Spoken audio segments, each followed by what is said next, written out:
संचालक महोदय। नमो तस् भगवतो अर्हतो सम्मा समुदस। नमो तस् भगवतो अर्हतो सम्मा समुदस। नमो तस् भगवतो अर्हतो सम्मा समुदस। बुद्धं शरणं गच्छामि, धम्मं शरणं गच्छामि, संघं। तथागत गौतम बुद्ध और भगवान कश्यप बुद्ध से लेकर तड़हंकर बुद्ध, सभी बुद्धों को मैं पूजनीय भिक्षु संघ और गायक, संचालक, वक्ता, श्रोता और सभी कल्याण मित्रों की ओर से सशत नमन करता हूँ, याचना करता हूँ सबका मंगल हो, कल्याण हो, सब सुखी रहे। 5 निवरण में से काम छंद पर हम चर्चा कर रहे थे हम्म। पिछले संडे को। और इसमें लोथसम ऑफ द बॉडी, शरीर में कितनी गंदगियां हैं, कितना भी जिसे ब्यूटीफुल समझते हैं हम, वो कितना अनब्यूटीफुल है, या उसमें थोड़ी डर्ट है, वो बताया था हमने। 32 प्रकार की गंदगियां।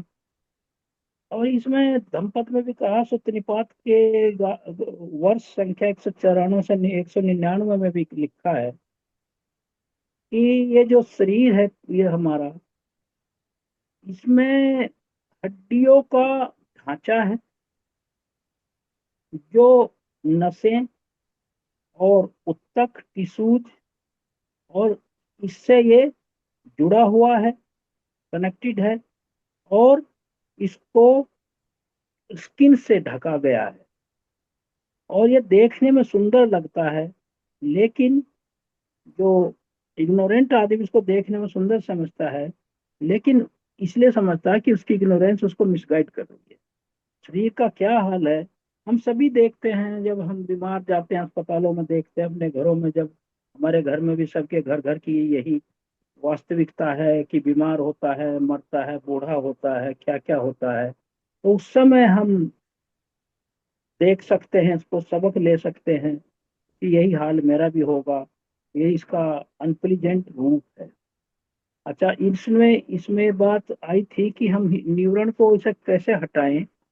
ये आई थी, इसके 6 तरीके बताए थे। तो अब ये पहला तो है मेडिटेशन इम्प्योर ऑब्जेक्ट का है, और ये इम्प्योरिटी का भी। तीसरा, guarding the sense door. Sense door का जो हम गार्ड करें, जो हमारे सेंस डोर हैं 6, मनो द्वारा वर्जन भी है, और मतलब यह है,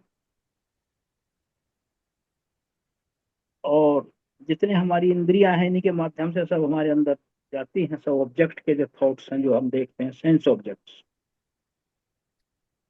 कहा है वेरिएशन कंटेम्पलेशन, भिन्न भिन्न प्रकार की, हम अगर उसको ध्यान दें, कंटेम्पलेट करें, उस पर ध्यान लगाएं और विवेचना करें। सेंस ऑब्जेक्ट्स जितने भी हमारी ये हैं, सेंस ऑब्जेक्ट जो बाहर आलंबन है इंद्रियों के, उनमें बहुत कम आनंद है, लेकिन दुख ज्यादा है। उदासी, निराशा ज्यादा है, खतरे उनमें बहुत ज्यादा है। सुख के मुकाबले में ज्यादा दुख है, निराशा है, खतरे हैं, जो हर वक्त प्रिवेल करते हैं 24 घंटे। सुख क्या है? एक सुखद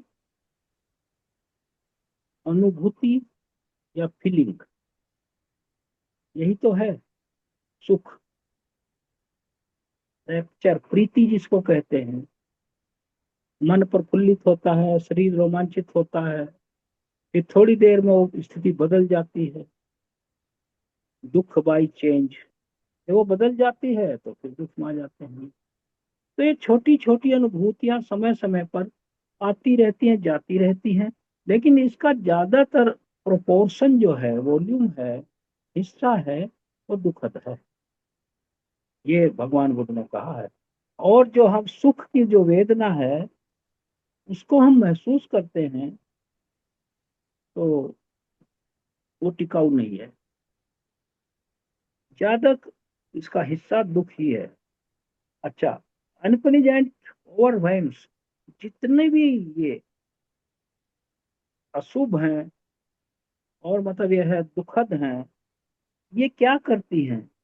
ये कब्जा कर लेती, ओवरवेम्स, मतलब यह है चित्त को कंट्रोल कर लेती है, उसको घेर लेती है। ये थॉटलेस मैन, जो आदमी सोचता नहीं है, समझता नहीं है, उथुजन है, उसके चित्त को घेरे रहती है। In the guide of pleasant, सुखद के रूप में दुखद को घेरे रहती है, जबकि वो दुखद है लेकिन उसे लगता है कि ये सुखद है। डिसएग्रीएबल, जो हमारे जो तर्क सम्मत नहीं है, जिसे हम एग्री नहीं करते, सहमत नहीं है, वो भी उसको घेरे रहते हैं, वो एग्रीएबल लगते हैं। ये तो बहुत ठीक है। उसको एक अंदर ये भी रहता है, एक, जैसे कहते हैं कि कभी ना कभी तो ठीक होगा, ये उसको लगा रहता है इसको। अब दुख आया सुख भी आएगा, तो इसी सहारे पर व्यक्ति दुनिया में जीता रहता है। लेकिन सुख का प्रोपोर्शन ज्यादा नहीं है। Painful in the guys of pleasure, जो दुख है वो आनंद की तुलना में ज्यादा है। ओवर में सेंसुअल डिजायर जो है, ये ओवरवेम करती है, चित्त को आच्छादित करती है। और इसका बहुत इंपॉर्टेंट मैं बता रहा हूँ, चित्त में जब ये बातें घुस जाती हैं तो ये इनका मेन काम क्या है, इनमें फाउंडेशन आ जाती है चित्त को। दे प्रोपेल्स, जैसे नाव को हम उसको चप्पू से चलाते हैं आगे की तरफ, ये एक उदाहरण दे रहा हूँ आपको। जैसे चप्पू की तरफ नाव चलती है, पानी को पीछे हटाते रहते हैं हम, इसी तरह ये वेदनाएं और ये सुखद और ये जितना हमारी वासनाएं हैं, चित्त को जब घेरती हैं तो ये आगे चित्त को प्रतिसंधि की तरफ धकेलती है। ये है, ये समझ लीजिए आप, ये अगले जन्म की तरफ धकेलती है। पुनर पुनर मतलब ये जो उसको आना आना है यहाँ, पुनर्जन्म जिसको कहते हैं लोग, रीबर्थ, रीलिंक, ये रीलिंक कर देती है। जैसे नाव का उदाहरण मैंने दिया, उसको आगे धकेलते हैं, आगे चल रही है, हम खुश हो रहे हैं। इसी तरह आदमी खुश होता रहता है आनंद में पड़ा हुआ, कि मैं बहुत आनंदित हूँ, उल्टे काम करता रहता है, आनंद जैसे वो आनंद भोग रहा है, उसको पता नहीं है वो कितने जन्मों को अगली, मतलब यह है निरय, पशु, असुर, प्रेत, असुर, इसकी कितनी योनियों को न्योता दे चुका है। ये है असली खतरे की बात। वो लगता है कि मैं बहुत आनंद कर रहा हूँ, नहीं, वो तो आगे फाउंडेशन रख रहा है। हम minute to minute, thought bye thought हम फाउंडेशन रख रहे हैं अगले जन्म की, और किस गति में जाएंगे, किस योनि में जाएंगे, क्योंकि उसी के अनुसार जाएंगे हम अगली योनि में, जैसा हम अकुशल कर रहे हैं, हम धोखे में जी रहे हैं। जैसे मैंने कहा, the guide of agreeable, disagreeable को एग्रीएबल के झांसे में हम आ रहे हैं, और 24 घंटे अपनी नाव को हम प्रोपेल कर रहे हैं, चित्त रूपी नाव को रीलिंक कॉन्शियसनेस की तरफ प्रोपेल कर रहे हैं, उसको अपने आप ही बढ़ा रहे हैं। इसलिए भगवान बुद्ध ने कहा, तुम्हारा कोई मुक्तिदाता नहीं है, हम ही तो हैं अपने मुक्तिदाता, और दुख दुख देने वाले भी हम। वो उन्होंने कहा, मैं गाइड हूँ, मैं टीचर हूँ, रास्ता बता देता हूँ, चलना आप ही को। तो हम इसमें फंसे हुए हैं, इसमें सेंस डोर को हमें रक्षा करनी होगी, 24 घंटे चौकीदार की तरह करना पड़ेगा। वी शुड बी सेंटिनल, जैसे चौकीदार खड़ा रहता है, अलर्ट रहता है। हमारे सेना के जवान बॉर्डर पर खड़े हैं, इतनी भीषण सर्दी, और वहां बर्फ में खड़े हैं, बर्फ के तूफान आते हैं, लेकिन वो खड़े रहते बॉर्डर पर। They are the sentinels of the border, प्रहरी हैं। इसी तरह हमें से 6 इंद्रियों के जो गेट हैं, इनमें से बाहर के 6 उनके सेंस ऑब्जेक्ट हैं, उनसे उत्पन्न होने वाले विज्ञान और स्पर्श को अंदर नहीं जाने देना, उनसे सावधान रहना, उसकी नेगेटिविटी को जानना है कि उससे सावधान रहना। इसमें हियर इन ए मॉन्क, जो भिक्षु है, जब वो देखता है किसी रूप को, does not seize upon, seize upon, seize upon का मतलब क्या है, वो सीज अपॉन को क्या है, तुरंत स्वीकार नहीं करता, चित्त से ग्रहण नहीं करता, वो उसके प्रोस एंड कॉन्स पे एनालाइज करता है, एकदम स्वीकार नहीं करता, उसका टूट नहीं पड़ता, वो उसका विश्लेषण करता है। ओठपन तो कहा गया है थॉट प्रोसेस में, उसका विश्लेषण करता है उसको, मतलब यह है तदालंबन से पहले वोटपन में उसका विश्लेषण करता है, उसे रजिस्टर नहीं होने देता, चित्त में स्थान नहीं देने देता, क्योंकि चित्त में स्थान अगर अकुशल का आ गया फिर काटने में सदियां लग जाती, तो पहले से ही उसको आप एनालाइज करें। जितने भी हमारे साइंस डोर हैं इनमें तो 24 घंटे में रहते ही लोग हैं। ये सारा भगवान बुद्ध का जो शिक्षाएं हैं, इसका आधार ये पंच उपादान स्कंद और ये 6 इंद्रियां और 6 ऑब्जेक्ट ही तो है बाहर, बस यही लोक है, बस इतना ही है लोक। 6 इंद्रियों पर जिसने काबू कर लिया और बाहर के सेंस ऑब्जेक्ट को पहचान लिया, which which which is wholesome and which is unwholesome, कौन सा कुशल है और कौन सा अकुशल है, बस उसको अगर हम एनालाइज कर लें तो उस डेल्यूजन से बच जाएगा। Does not seize upon its delusive, धोखा है ये धोखा है, देखने में अच्छा लगता है लेकिन धोखा है। इसकी जो अपियरेंस है होल, ये as a whole nor in its detail, इसकी जो सेंस जो है अगर वो अनकंट्रोल्ड है उसकी अनसाइड, तो उसमें लालच और जो है ना, और दुख और इविल सब घुस जाएंगे उसके अंदर। जैसे ये सांसारिक भाषा में अज्ञानी लोग कहते हैं कि उसके अंदर बहुत भूत घुस गए, तो हमारी 6 इंद्रियों में भगवान बुद्ध ने तो इन्हें लुटेरा कहा, सेंस ऑब्जेक्ट, सेंस ऑर्गन को कहा 6 शरीर में 6 गांव बसे हैं, 6 सेंस ऑर्गन को, और जो सेंस ऑब्जेक्ट है उन्हें 6 लुटेरे कहा, वो जो अनहोलसम अंदर नष्ट कर देते हैं, सारे चित्त को नष्ट कर देते हैं। Therefore he practice for the sake of control, जो जानता है उस पर नियंत्रण की प्रैक्टिस करता है, उसमें बह नहीं जाता, उसके काबू में नहीं आ जाता, he enters upon its control, जो उसको कंट्रोल करने में लगा रहता है। इसी तरह है जो रूप को देखता है, फिर कानों से ध्वनि सुनता है, उसका भी इसी तरह अनुसरण करता, वो करता, छिद्रान्वेषण करता है। इसी तरह जो गंध है और जो टेस्ट है हमारा जिह्वा से आने वाला, और जो टच है बॉडी का जो टेंजिबिलिटी है, और जो आइडियाज है, वो जो तो 24 घंटे आते हैं माई आइडियाज, ये चीजें हैं। पंच द्वारा वर्जन, ये कहते हैं ना मनोद्वार अलग है, कोई सेंस डोर के अलग हैं, इनके माध्यम से घुसते हैं थॉट, जो हमारे सेंस ऑब्जेक्ट हैं, और वहाँ थॉट और आइडियाज के माध्यम से घुसते हैं। और जो आइडियाज हैं, ये जो 5 जो हैं, चक्षु और स्रोत और घ्राण और टेस्ट और टच, ये तो प्रेजेंट में हम डे टू डे इनमें जूझते रहते हैं, ये तो, लेकिन आइडियाज तो इनका तो कोई और छोर नहीं। 50 साल पहली बात भी सोचा था, 50 साल तो अगली भी सोचता रहता, आगे क्या होगा योजनाएं बनाता रहता है, उसका तो कोई एरिया नहीं, तो अनफायदे में भी उसका तो कोई माप नहीं।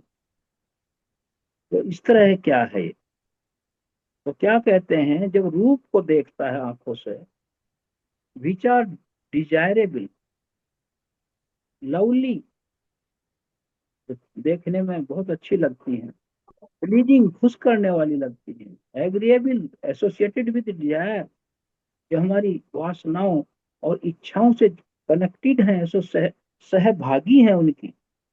एराउजिंग लस्ट क्या पैदा करता है, उसे राग करता है पैदा। It if the monks does not delight in them, अगर उसमें आनंदित नहीं होता, is not attached to them, तो उनसे वो बंधता नहीं। डज नॉट वेलकम देम, उनका वो स्वागत नहीं करता है, उन्हें खतरा मानता है अपने लिए, जन्मों के फेरे बढ़ाने वाला मानता है वो। Then in him thus not delighting in them, not attached to them, उनका स्वागत नहीं करता, तो ये है, उसको रोकता है। और if there is a delight, अगर उसके अंदर उसी किसी चीज को, रूप को देख कर आनंदित नहीं हो रहा है वो, तो क्या होगा? अगर वो एब्सेंट है, वो देखेगा न्यूट्रल है वो, उपेक्षा वेदना में है वो, उपेक्षा भाव में है वो, अलर्ट है वो, उसके खतरे जानता है वो, क्या होगा फिर उसका? इफ डिलाइट इज एब्सेंट, अगर उसमें आनंद जो है और वो जो उसका सुखद रूप एब्सेंट है, उत्पन्न नहीं हुआ है, देयर इज नो बॉन्डेज, वहां कोई बंधन नहीं, चित्त की गुलामी नहीं है, चित्त किसी के लिए सब सर्वियंट नहीं है, चित्त उसके काबू में नहीं। देयर आर साउंड्स, इसी तरह फिर साउंड पर लागू होता है, सभी पांच बाकी इंद्रियों पर होता है सब। फिर आगे कहा चौथा तरीका है इसको ठीक करने का, मॉडरेट इन ईटिंग, वो भोजन में संयमी होता है। भगवान बुद्ध ने पतन का कारण ज्यादा खाना भी बताया। वन हु ओवर ईट्स, ज्यादा खाएगा,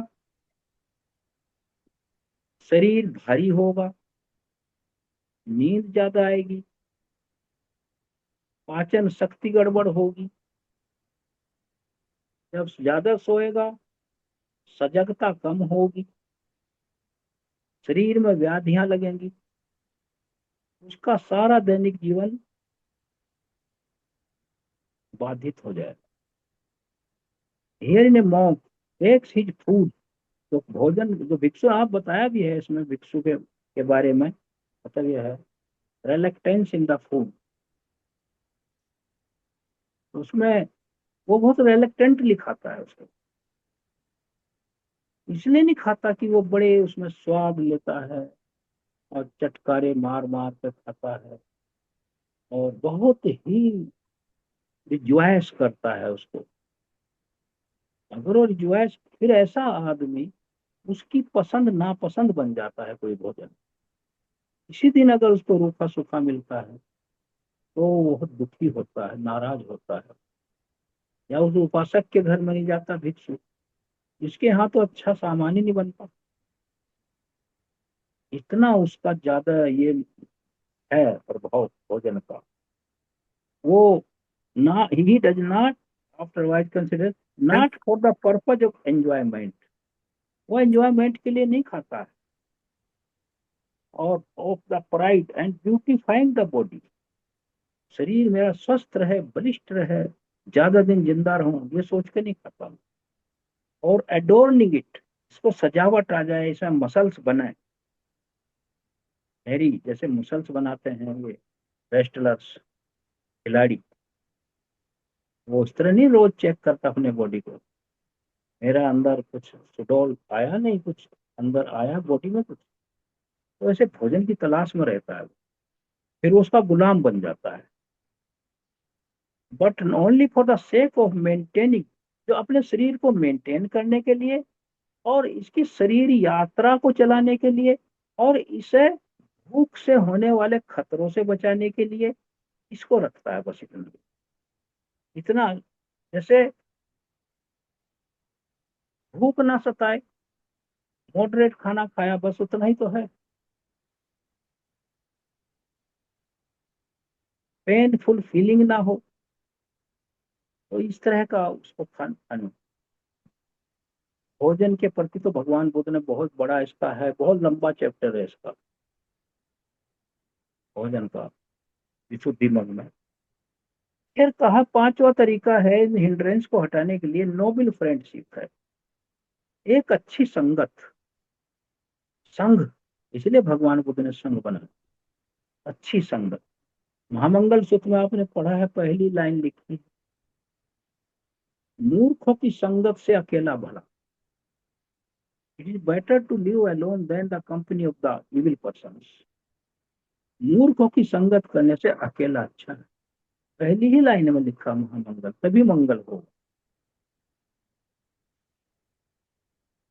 मुख्य रूप से ऐसे दोस्त जिनको अनुभव है और जो इस रास्ते पर चल रहे हैं, जैसे हम ही लोग यहाँ हर संडे को बैठते हैं, ये भी इसका एक उदाहरण है।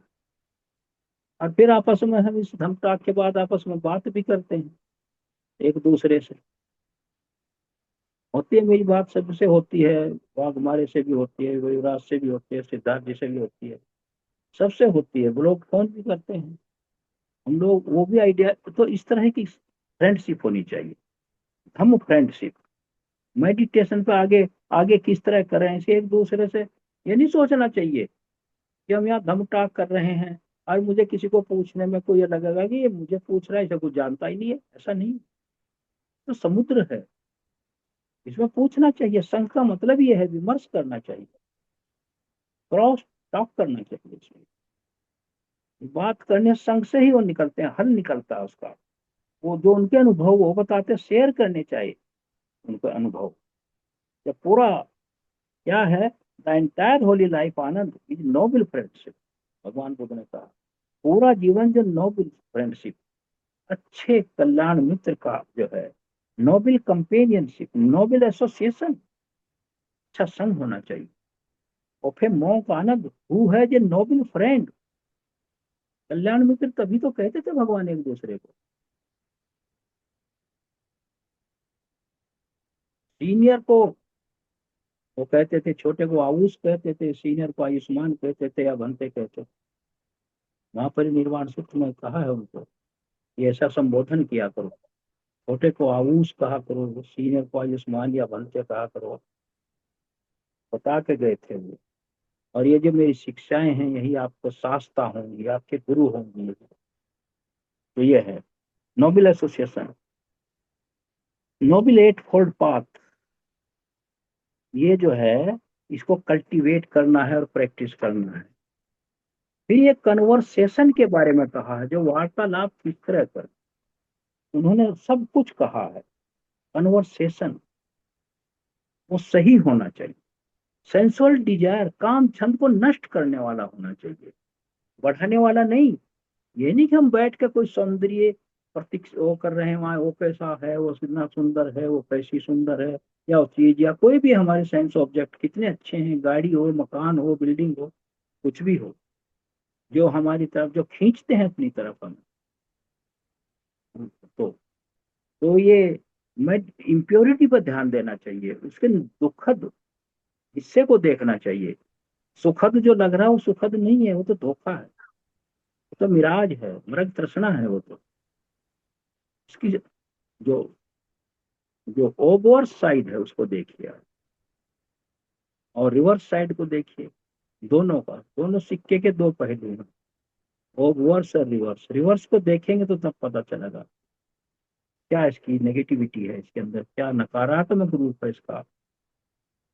और अगर किसी भिक्षु का बोलने पर अगर कोई बैंड अपॉन है, कोई भिक्षु, उसको किस तरह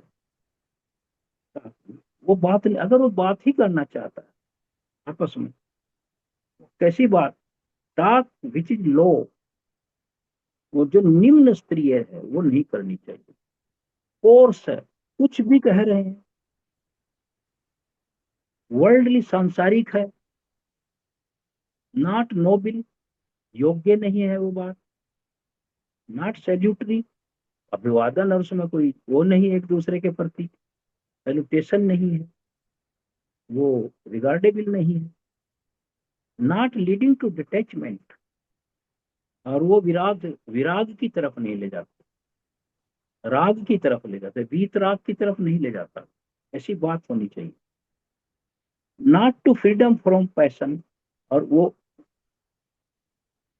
जो उससे अगर पैशन से संबंधित नहीं है तब करो, नॉट टू सेसेशन, निरोध से संबंधित नहीं है तो ना करो, नॉट टू ट्रैंक्विलिटी, उससे शांति परम शांति ना आती फिर उस बात को मना किया है, not to higher knowledge, higher knowledge नहीं देती अगर वो बात, तो उसे नहीं करना चाहिए, नॉट टू एनलाइटनमेंट, जो उसमें प्रज्ञा की वृद्धि में नहीं करती, नॉट टू निपान, जो निर्वाण की तरफ नहीं ले जाती उसको रोका, नेमली कुछ बातें देखिए कहा भिक्षुओं को, ये मध्यम निकाय में लिखा है, राजाओं के बारे में बात करना, उन दिन तो राजा होते थे, अब हमारी डेमोक्रेसी है उस पर लागू हो जाता है, डकैतों के बारे में बात करना, मंत्रियों के बारे में बात करना, फौज के बारे में बात करना, युद्ध के खतरों के बारे में बात करना, खाने पीने के बारे में बात करना, कपड़ों के बारे में बात करना, सोने के पाउचीज के बारे में बात करना,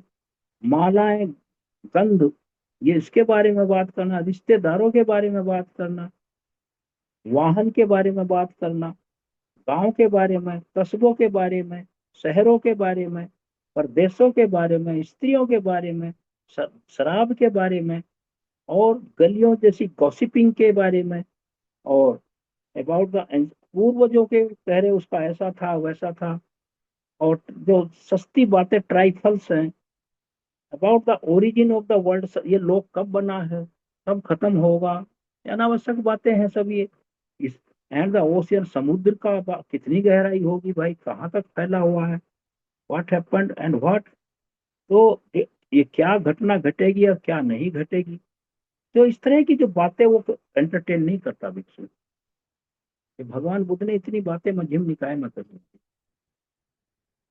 तो आप देख सकते हैं, दस ही क्लियरली कॉन्शियस है, उसके सजग है उसके बारे में, वो किसके बारे में बात करेगा, ऑस्टर लाइफ, जीवन का जो है ऑस्टर, वो आनंदित की तरफ नहीं पड़ेगा, जो थोड़ा टफ है, टफ क्या है, जब हम वेदनाओं सुखद वेदनाओं की को देख कर हम न्यूट्रलिटी पर जाएंगे, वो तो नीरस लगेगा उसको, उपेक्षा वेदना, ना इधर हैप्पी नॉर अनहैप्पी, वो तो बीच का रास्ता है, वो तो लगेगा सूखा सूखा सा लगता है, ऑस्टर लाइक लगता है, अरे ये तो उबाऊ थकाऊ, समझता है उसको, तो मेडिटेशन को करे उबाऊ थकाऊ क्या बैठ कर सोचें, तो वो तो जो सही बात है सर्च करने की, जिससे निर्वाण का रास्ता खुलता है, उसे उबाऊ थकाऊ कहता है, ऑस्टर लाइफ को, सुटेबल फॉर अनफोल्डिंग, जो माइंड को अनफोल्ड करता हो, माइंड को एनालाइज करता हो, वो बात होनी चाहिए, किधर भाग रहा है, दुखद वेदना, उपेक्षा योजना, किधर भाग रहा है चित्त, पलीजाइंट अनपलीजाइंट, ये तो है कायानुपसना, वेदनानुपसना, चित्तानुपसना, इस पे ही तो ध्यान देना, ऑस्टेरिटी कहते हैं इसको, which is conducive to complete detachment, जो कंप्लीट विराग की तरफ ले जाए वो सही है, तो फ्रीडम फ्रॉम पैशन, जो रागों से मुक्ति देते हो, आजादी देता हो, टू सेसेशन, जो निरोध को देता हो, दुख का निरोध करता हो, ट्रैंक्विलिटी लाता हो, परम शांति लाता हो, हायर नॉलेज, लोकोत्तर नॉलेज लाता हो, एनलाइटनमेंट, प्रज्ञा जगाता हो, निर्वाण की तरफ बढ़ता हो, namely talk about a life of frugality, संयमी जीवन हो, अबाउट कंटेंटेडनेस, संतुष्टि हो, सॉलिट्यूड, एकांतवास की बात, एक, जब भगवान बुद्ध ने क्या कहा, जब मन अकेले में मन प्रसन्न लगने लगे, अकेले में एकांत में अगर आपको अच्छा लग रहा है, तो समझिए आप संसार की जो अनावश्यक बातें जो ऊपर हमने वर्णन करी है और वे आप जानते हैं, उनसे हट रहा है चित्त, अगर एकांत में मन लगे, इफ यू फील हैप्पी, किताब पढ़ने में एकांत में मजा आ रहा है, मेडिटेशन में मजा आ रहा हो, अच्छा लग रहा, और कोई फोन आ जाए, दुख फिर से क्या ये दुख का कारण आ गया, कॉल आ गया, अब ऐसा लगने लगे, तो समझो आप सब सही रास्ते पर, अगर ये मन करे चलो कहीं बैठे बात करें, तो समझो संसार में फंसे हुए हम फिर उसी तरफ जा रहे हैं, हम फिर उसी तरफ धकेल रहे हैं अपने चित्त को, तो वो गलत है। फिर संसार की तरफ भागने का मन करता है, एलूफनेस फ्रॉम सोसाइटी। वो ज्यादा भीड़ में नहीं जाना चाहता साधक जो है, और वो अपनी जो एनर्जी उसमें लगाएगा, विपश्यना में लगाएगा, मेडिटेशन में लगाएगा, और सील समाधि प्रज्ञा के बारे में सोचेगा, मुक्ति के बारे में सोचेगा, डिलीवरेंस, चेतो विमुक्ति, चित्त की राग द्वेष मोह आश्रवों से विमुक्ति, चेतो विमुक्ति। चित्त का ही तो विमुक्त होना निर्वाण है। अब आप देखिए, निर्वाण जो है ना, चित्त का ही होता है। ये शरीर जो है ना, ये तो पांच उपादान स्कंध है, ये तो चित्त के सहयोग सहवर्ती अनुवर्ती सहगामी सहचर है, ये तो साथ साथ चलता है ये, चित्त जैसा ऑर्डर देता है। चेतो विमुक्ति, तोपदेशिस निर्वाण अनौपदेशिस निर्वाण। भगवान बुद्ध जब कई बार कह चुका, सिद्धार्थ को जब ज्ञान प्राप्त हुआ, वो सम्मा संबुद्ध हो गए, तो उनका क्लेश निर्वाण हो चुका। और जब उनका महापरिनिर्वाण हुआ, स्कंध निर्वाण था, चित्त का तो निर्वाण हो गया था। चित्त विमुक्त हो जाए तो निर्वाण तो जी, फिर उसके बाद वो जिए हैं 45 साल, तो निर्वाण ही निर्वाणोन्मुख सोच थी उनकी 45 साल तक। चित्त विमुक्ति हो चुकी थी, क्लेश निर्वाण हो गया था, फिर स्कंध निर्वाण हो। ये क्या है? आयु उष्मा संस्कार विज्ञान, ये क्या है? आयु उष्मा विज्ञान, डेथ में क्या खत्म होता है? आयु वाइटलिटी खत्म हो जाती है, उष्मा हीट खत्म हो जाती है, विज्ञान चित्त। लेकिन यहाँ तो इनका सबका ही वो हो गया। निर्वाण जैसे कोई दिया है, उसमें विख है, बाती है और तेल, तेल खत्म हो गया, बाती बाकी है, तो इसका मतलब यह भी चित्त की श्रृंखला चल रही है। तेल मीन्स बॉडी खत्म हुआ, चित्त आगे चला जाए, फिर कोई और जला देगा उसे तेल डाल कर, मैं थोड़ा तेल डाल दो फिर जलने लगेगा वो। बाती खत्म हो गई, तेल बच गया, उसमें एक नई बना कर और डाल दो, फिर कंटिन्यूटी बनी रहेगी, है ना। और अगर दोनों साइमल्टेनियस खत्म हो जाए, तेल भी और विक भी, चाहे मोमबत्ती हो चाहे दिया हो, दोनों साइमल्टेनियस एक साथ खत्म हो, ना तेल बचे ना बाती बचे, तो इसे निर्वाण कहते। नथिंग रिमेंडर, कुछ नहीं बचा, फुल्ली एक्सटिंक्ट, पूरी तरह से समाप्त, बुझ जाना, नथिंग रिमेंडर। अगर विज्ञान ही पैदा नहीं होगा चित्त में, तो क्या नाम रूप पैदा होगा? न, सवाल ही नहीं। तो विज्ञान तो एक आगे की फाउंडेशन है, नाम रूप उसी से बनेगा, जीवितेंद्रिय उसी में आ जाए। तो इस तरह ये काम छंद जो है, ये मैंने बताया, वन पॉइंटेडनेस ऑफ माइंड, चित्त की एकाग्रता, इसमें ध्यान एब्जॉर्प्शन हो जाता है। Mindfulness of the spiritual faculty, इंद्रियों पर कंट्रोल कर, चित्त की एकाग्रता, इंद्रियों पर संयम, और mindfulness of the enlightenment, बोझंग, 7 बोझंग पर ध्यान देना।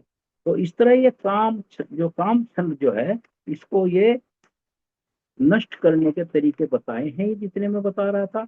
और फिर ये आज पूरा हो जाएगा। एक उदाहरण बहुत अच्छा दिया है भगवान बुद्ध ने।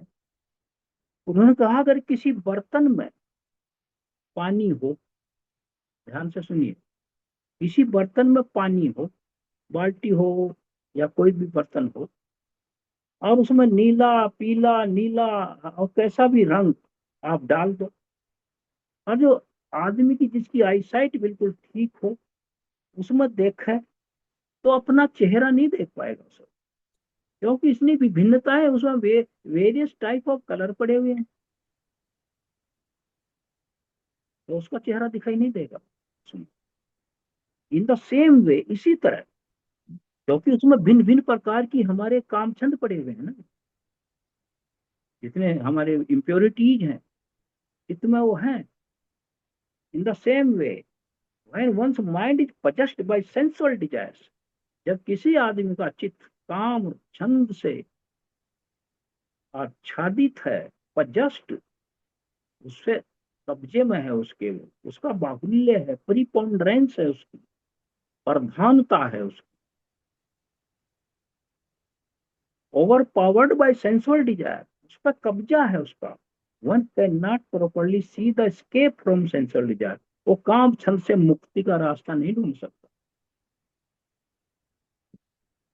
विच हैज अराइजन, जो उसके अंदर उत्पन्न हो गया, then one does not properly understand and see one's own welfare, अपना कल्याण नहीं सोच सकता, नॉट दैट ऑफ अदर, ना दूसरों का ना दोनों का। इस तरह ये उदाहरण दिया है, तो ये चीज है। तो ये काम छंद इसी तरह है कि जैसे रंग बिरंगे हमारे पानी में डाल दे, हम अपने के हमारा ही चेहरा दिखाई देगा। इसका मतलब यह है, जब हमारे चित्त में काम छंद है तो हमें अपना भला बुरा पता नहीं लगेगा, और हम उसे सुख समझ रहे, जो आगे नाव की तरफ हमें प्रतिसंधि की तरफ धकेल रहा है, अगली योनियों में जाने के लिए। ये इसको मैं इस तरह समाप्त कर रहा हूँ। ये हम आनंदित नहीं हो रहे हैं, अगली योनियों की आधारशिला रख रहे हैं, मिनट टू मिनट, क्षण प्रति क्षण। ये तो कहा गार्ड द माइंड। ये कामचंद खत्म हुआ, 1-5 में से। इसको मैंने समझाने की कोशिश करी बड़ी सिंपल भाषा में, समझ में तो आप जानते भी हैं, और थोड़ा सा हम लोग इसको वो करते हैं, रिपीट करते हैं, रिकैपिचुलेशन करते हैं, इसकी पुनरावृत्ति करते हैं। और कुछ चीजें नई भी हैं जो हम लोग सीखते हैं एक दूसरे से। तो इन्हीं शब्दों के साथ मैं आप सबको साधुवाद देता हूँ, और सबको मैं, मेरा